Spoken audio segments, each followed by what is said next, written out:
Blood pressure, or BP, is the pressure exerted by the flow of blood on the walls of the arteries.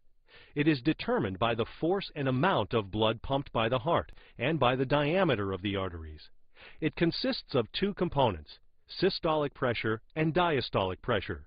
These are normally 120 and 80 milligrams of mercury respectively. When the blood pressure exceeds these values, it leads to a condition called high blood pressure or hypertension. There are two types of hypertension, primary and secondary hypertension. Primary hypertension is hypertension without a specific identifiable cause. Secondary hypertension is elevated blood pressure that results from an underlying, identifiable, often correctable cause. Only about 5 to 10% of hypertension cases are thought to result from secondary causes. The most common causes of secondary hypertension are kidney disease, adrenal gland disease, narrowing of the aorta, and sleep apnea. Hypertension frequently causes few or no symptoms. Therefore, regular blood pressure checks should be done to diagnose hypertension.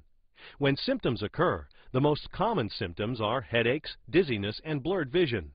In severe cases, confusion and coma are possible. Blood pressure is usually measured with a small portable instrument called a blood pressure cuff or the sphygmomanometer. The blood pressure cuff consists of an air pump, pressure gauge, and rubber cuff.